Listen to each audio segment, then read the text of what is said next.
नमस्कार। संस्कृत साहित्य में लोक जीवन पर हम चर्चा करेंगे। संस्कृत साहित्य में संपूर्ण भारतीय जीवन की छवि अंकित हुई है।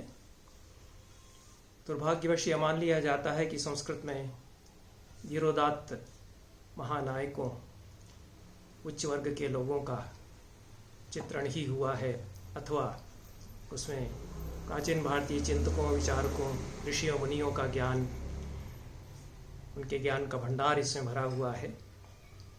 यह सब संस्कृत साहित्य में है, पर भारतीय समाज के और मनुष्य जीवन के सर्वांगीण चित्रण के साथ है। समाज का कोई भी वर्ग, कोई भी तबका हमारे कवियों की दृष्टि से छूटा नहीं है। इसलिए जैसे हम मामूली आदमी कहते हैं, आम आदमी कहते हैं, जो मेहनत मजदूरी करता है, जो खेतों में खटता है, जो हमारे लिए श्रम करता है, अनाज उपजाता है, उसका भी चित्रण संस्कृत साहित्य में उसी तरह हुआ है जिस प्रकार से कि संभ्रांत कुलीन लोगों का हुआ है। लोक जीवन के चित्रण की एक सुदीर्घ परंपरा संस्कृत कविता में रही है, सामान्य जनजीवन के चित्रण की। यह बात दूसरी है कि जो कविताएं इस परंपरा में लिखी गईं, जो कवि गांव गिरांव के जीवन पर, देहात के जीवन पर, किसान मजदूरों के जीवन पर कविताएं संस्कृत में लिख रहे थे, वे उपेक्षित रहे। उन्हें राज्याश्रय उस प्रकार से प्राप्त नहीं हुआ और उन्हें हाशिए पर रखा जाता रहा। इस मार्जिनलाइजेशन में उन लोगों की भूमिका रही है जो साहित्य, परंपरा और संस्कृति के सारे सूत्र अपने हाथ में लेकर आम जनता की व्यथा कथा को दबाकर रखना चाहते हैं। पर परंपरा तो संस्कृत साहित्य की यह रही है कि उसमें जीवन के सारे पक्षों का चित्रण और उसके साथ समाज के सारे वर्गों का चित्रण, लोक जीवन का चित्रण, निम्न वर्ग, निम्न मध्यम वर्ग के लोगों का भी चित्रण होता आया है। और यह सिलसिला वेद से ही प्रारंभ हो जाता है। वेद विश्व के सबसे प्राचीन ग्रंथ हैं और वेद की व्याख्या के 3 स्तर माने गए, आदि भौतिक, आदि दैविक और आध्यात्मिक। यह माना जाता है कि तीनों स्तर एक दूसरे में पिरोए हुए हैं, एक के बिना दूसरा नहीं होता। आदि भौतिक जो आंखों से देखी जाने वाली दुनिया है, आदि दैविक जिस दुनिया में देवता उतरते हैं, हमारी कल्पनाओं का संसार, कला का संसार, साहित्य की दुनिया, और इन दोनों दुनियाओं के परे एक आध्यात्मिक दुनिया है, रूहानी संसार है। हम अपनी संस्कृति की, अपनी परंपरा की छवि जब विश्व के सम्मुख रखते हैं तो हम कहते हैं कि हम एक आध्यात्मिक देश हैं, और हम ये भूल जाते हैं कि हम जितने ही आध्यात्मिक हैं उतने ही हम भौतिक भी रहे हैं। यह पूरी तरह से एक भ्रांत छवि भारत की, भारतीय परंपरा की और भारतीय संस्कृति की हम दुनिया के सामने प्रस्तुत करते हैं। दूसरे लोग, बल्कि उन लोगों के द्वारा यह हमारी छवि प्रस्तुत की जाती रही है जिन लोगों ने हम पर राज किया, जो उपनिवेशवादी शासन था उसकी तरफ से, कि हम एक आध्यात्मिक देश रहे हैं। हमारे यहाँ धर्म और अध्यात्म की ऊंचाइयाँ हासिल की गई, यह हमें बताया जाता रहा, और हम भौतिक दृष्टि से भी उतने ही उत्कृष्ट रहे हैं। इस बात को दरकिनार किया जाता रहा। इसीलिए हमारे साहित्य के बारे में, संस्कृत साहित्य के बारे में भी यही कहा जाता रहा। जो हमारे शासक थे अंग्रेज, उन्होंने जो इतिहास हमारा गढ़ा, उनके प्राच्य विद्या विशारदों ने, यूरोप के पंडितों ने जो इतिहास और साहित्य की छवि हमारी गढ़ी, वह हमें यही बताया जाता रहा कि हम आध्यात्मिक देश है। हमारा साहित्य अध्यात्म का साहित्य है। वेद पुराण, महान कवियों का, महान धीरोदात्त नायकों का वर्णन हमारे साहित्य में हुआ है, और हम यह मानते रहे। ये पूरी तरह से सही नहीं है और इस पर पुनर्विचार किया जाना चाहिए। संस्कृत साहित्य में कुछ हजार वर्षों की एक संपन्न परंपरा है, जिसके कवि, जिसके सर्जक निम्न मध्यम वर्ग से, निम्न वर्ग से आते हैं और अपने जीवन के बारे में लिखते हैं। उस काव्य परंपरा की चर्चा जो संस्कृत में है और एक समर्थ परंपरा है, उसकी चर्चा हम करेंगे। जैसा हमने कहा कि ऋग्वेद से यह परंपरा पनपती आई है, और जो वेद के ऋषि हैं वे तो खेत खलिहान से जुड़े हुए हैं स्वयं। अनेक ऋषि स्वयं कृषक हैं, श्रमिक हैं, वे उसी वर्ग से आए हैं, वे मेहनत मजदूरी करने वाले लोग हैं और वे ऋषि हैं। ये हमारे लिए एक ऐसी छवि है ऋषि की, एक नकली तस्वीर ऋषि की हमारे मन में बिठा दी गई है।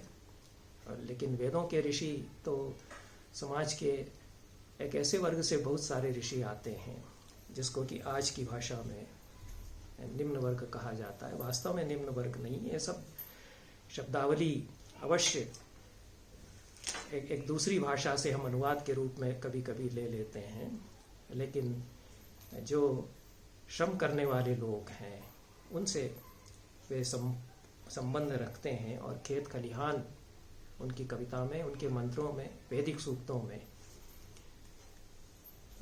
बोलते हैं।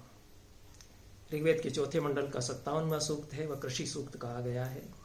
उसमें खेती किस तरह से हमारी बढ़ती है, कृषि के देवता का आवाहन करते हुए यह कामना की गई है कि हमारी खेती निरंतर विकसित होती रहे, बढ़ती रहे। क्षेत्रस्य पतिना वयम ते नैव जयामसि, सब प्राणियों के लिए हम खेत के देवता का करें आराधन। वे देते रहे हमें गायों अश्वों के पोषण को धन, वे सुखमय कर दें हमारा जीवन।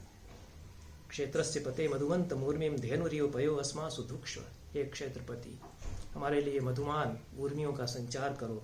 जिस तरह से गायें दूध की धाराएं हमारे लिए बहाती, उसी तरह से तुम हमारे लिए फसल लहा दो। मधुश्च्युतम घृतमिव सुपूतम ऋतस्य नः प्रतयो मृणयन्तु, मधु बरसाते घृत के जैसे हे खेत के देव मधुमय जल दो। दूध बहाती गायों जैसे खेतों के सुखमय स्थल दो। यह जो सहज सरल जीवन की कामनाएं हैं जो उस वर्ग से आते हैं ऋषि कवि, उनके छंदों में, उनके मंत्रों में व्यक्त हुई हैं।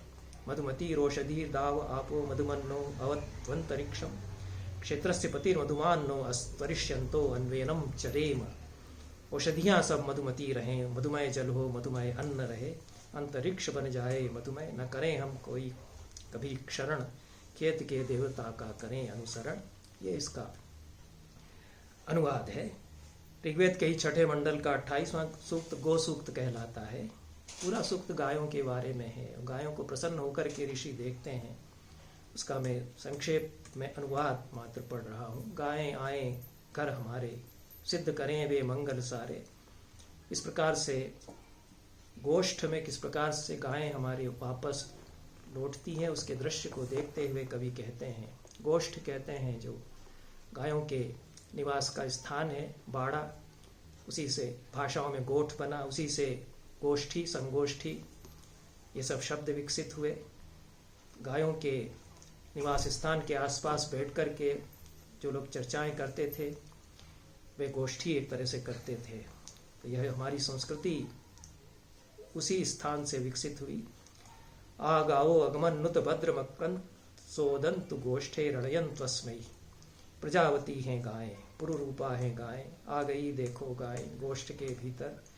बनी रहें ये गायें संग हमारे, सुखी रहें ये गायें। यह पूरी कविता खेत खलिहान की, जो कृषि और पशुपालन में लगे हुए लोग हैं उनकी लिखी, उनकी रची हुई कविता है। उनके जीवन में रची बसी यह कविता है। ऋग्वेद के चौथे मंडल का 57वां सूक्त है जिसकी चर्चा मैंने की है, वह कृषि सूक्त है। अथर्ववेद में और भी इस प्रकार के सूक्त हैं, कृषि से जुड़े हुए, गोपालन से जुड़े हुए, और बहुत निश्चल भाव से अपने जीवन के संबंध में चर्चा करते हुए ऋषि उसमें उदात्त भूमियों का भी आरोहण करते हैं। सीता हल की फाल को कहा गया है। हल चलने से जो रेखा बनती है खेत में, उसको भी सीता कहते हैं। बाद में सीता एक देवी हो जाती है। रामायण में सीता जनक को प्राप्त होती है जब वे खेत में हल जोत रहे होते हैं। तो सीता को लेकर के कई सूक्त वेदों में मिलते हैं, ऋग्वेद में, अथर्ववेद में। ये सब सूक्त कृषि की जो अधिष्ठात्री देवी है उसको संबोधित है। एक और सूक्त है ऋग्वेद में जो कि श्रमिकों के द्वारा गाया जाने वाला गीत प्रतीत होता है। यह सोम सूक्त कहलाता है। इसकी टेक लोकगीत की तरह से चलती है। लोकगीत में जिस तरह से एक पंक्ति दोहराई जाती है उसी प्रकार से इसमें इंद्रा इंद्रो परिश्रम, यह पंक्ति हर मंत्र में दोहराई गई है। तुम इंद्र के लिए अपने आप को, अपने रस को चुहाते रहो हे सोम। इस सूक्त का अध्ययन करने वाले विद्वानों के द्वारा यह मान्यता प्रकट की गई है कि यह सोमलता को पीसने वाले श्रमिकों का गीत है, क्योंकि सोमलता को पीसना एक परिश्रम का कार्य था और उससे रस निकालना। तो वे लोग इस कार्य को करते हुए यह गीत के रूप में इस सूक्त का गायन करते थे। यह सूक्त भी ऋग्वेद में मिलता है। इंद्र को संबोधित अनेक सूक्तों में उसका संबंध कृषि से स्थापित किया गया है। वह कृषि का देवता है, वर्षा का देवता भी है। और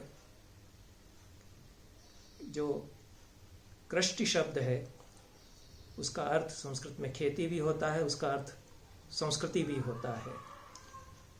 कृष्टि जिस धातु से निकली है, कृष्टि शब्द जिस धातु से बना है वह कृष धातु है।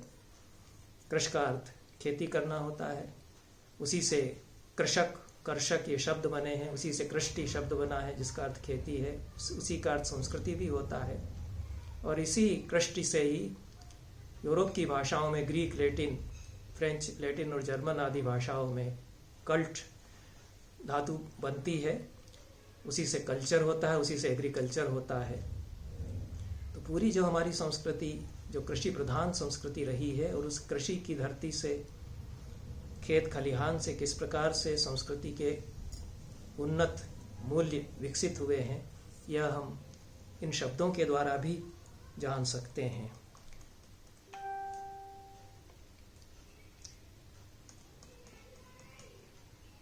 इस प्रकार के अन्य अनेक सूक्त ऋग्वेद में प्राप्त होते हैं, अथर्ववेद में प्राप्त होते हैं। और इस सारी कविता का जो अप्रस्तुत विधान है, उपमाएं और बिंब जो इस कविता में आते हैं, वो सब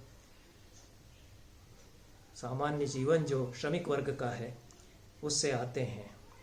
वनग्राम, जो छोटे छोटे ग्रामांचल हैं, उनमें लौटती हुई गायें, और अरण्य, जो अरण्यानी सूक्त है उसमें बहुत सुंदर चित्रण जिसका किया गया है। किस प्रकार से श्रमिक लकड़ी काटते हैं, किस प्रकार से छकड़ों पर लकड़ी लादी जाती है, किस प्रकार से वे छकड़े या शकट चरमर करते हुए चलते हैं गांव की ओर। इस प्रकार से वर्णन अरण्यानी सूक्त में किया गया है। बहुत सारे मंत्रों में गायों के रंभाने की प्रतिध्वनियाँ हम सुनते हैं। यजमान देवता को पुकारता है जैसे कि गायें रंभाती हैं। पहले मंडल के 38वें सूक्त में कहा गया है। पर्वत की गोद से निकलकर समुद्र की ओर अभिसरण करने वाली नदियाँ खुले लगाम वाली अश्वाओं की तरह या सफ़ेद दो गायों की तरह चली आ रही हैं। विपाट और शतुद्रु, विपाशा और सतलज, ये दोनों नदियाँ, इनका वर्णन नदी सूक्त में किया गया है। अत्यंत ही सुंदर वर्णन है। तो ये सारी जो छवियाँ हैं, ये गांव देहात और गोपालन से जुड़े हुए जो लोग हैं उनकी कविता में ये छवियाँ इस प्रकार से आती हैं। बिजली रंभाती हुई गाय की तरह कड़कती है। बिजली पानी बरसाते मरुतों का ऐसा पीछा करती है जैसे कि गाय अपने बछड़े का पीछा करती है। सारा जो प्रकृति का विराट जगत है, पर्जन्य सूक्तों में जिसका चित्रण किया गया है, उसका गाय के रूपक के द्वारा निरूपण ये कवि करते हैं।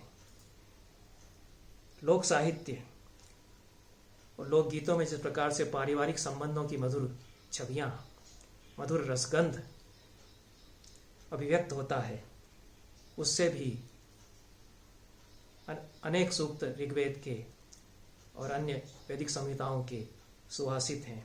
भाई बहन, पति पत्नी, अमां बेटे के बीच में सहज संबंधों को कवि इन सूक्तों में अंकित करते हैं।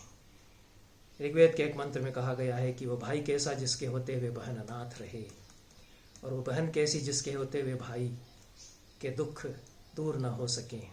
वामदेव गौतम कहते हैं अथर्ववेद के पहले कांड के 124वें सूक्त में कि बिना भाई के बहन का जीवन दुर्भाग्यपूर्ण हो जाता है। सूर्या सूक्त है जिसमें कि विवाह के लोकाचारों का वर्णन किया गया है। यह सूक्त अथर्ववेद और ऋग्वेद दोनों में प्राप्त होता है।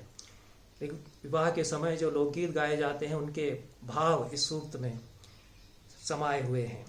नववधू के प्रति उसके स्वजन परिजन सगे संबंधी जिस प्रकार के मनोभाव प्रकट करते हैं, उसकी विदाई के समय जिस प्रकार के भाव वे व्यक्त करते हैं, विदाई के समय की परिस्थितियां, इस सब का भी बहुत ही रस भरा चित्रण इस सूक्त में किया गया है। तो जो भारतीय जनजीवन है उसकी छवियां इस प्रकार के सूक्तों में उभरती हैं। ग्रहान गच्छ गृह पत्नीर यथासौ, घर की स्वामिनी की तरह तुम अपने पति के घर जाओ, ऐसा आशीर्वाद उसको देते हैं। इसके अनेक मंत्र अभी भी विवाह के समय बोले जाते हैं सूर्या सूक्त के, और पूरा जो पारिवारिक बोध है भारतीय जीवन का वह इसमें अपनी भव्यता के साथ में भी प्रकट हुआ है। अकाल का चित्रण, अकाल के समय भूख से व्याकुल लोगों का चित्रण भी ऋग्वेद के सूक्तों में कुछ मंत्रों में प्राप्त होता है। अथर्ववेद के 5वें कांड के 18वें 19वें सूक्त में ये 2 सूक्त हैं जिनमें 15-15 मंत्र हैं, और दोनों में ही एक ब्राह्मण जिसके पास एक गाय है वह किसी बलशाली क्षत्रिय को चुनौती देता है कि मेरी गाय छीन करके मत ले जाना। उस क्षत्रिय की, बलशाली व्यक्ति की दृष्टि उसकी गाय पर है और वह अपने शब्दों के द्वारा उसको प्रखर चुनौती देता है। बहुत ही ओजस्वी भाषा इस सूक्त की है। तो एक व्यक्ति जिसके पास वाणी का बल है वह किस प्रकार से अपनी वाणी से चुनौती देता है। उस व्यक्ति को जिसके पास सत्ता का बल है, जिसके पास शारीरिक बल है, उसको वह ललकारता है एक प्रकार से। माँ ब्राह्मण से राजन्य गाम जिगत्सो अनात्याम, हे राजन्य, हे क्षत्रिय, तुम ब्राह्मण की इस गाय को छीन करके ले जाने का मत सोचना, यह अनाद्या है, इसका भक्षण तुम नहीं कर सकते। अक्षद्रुग्धो राजन्य पाप आत्म पराजिता, तुम पाप के भागी होगे, अपनी आत्मा से हारोगे यदि तुम ऐसा करोगे। यह जो मेरे सर्वस्व को यदि तुम हरण करते हो तो तुम्हारा भला नहीं होगा। शतापाष्ठाम निगिरतिताम न शक्नोति निखिंदन, अन्नम यो ब्रह्मणाम मल्व स्वाद्वद्मीति मन्यते। गरीब की संपत्ति का जो हरण करता है वह सुखी नहीं रह सकता है। जिह्वा ज्या भवति कुलमलम वांग नाड़ी का दंतास तपसा विदग्धा।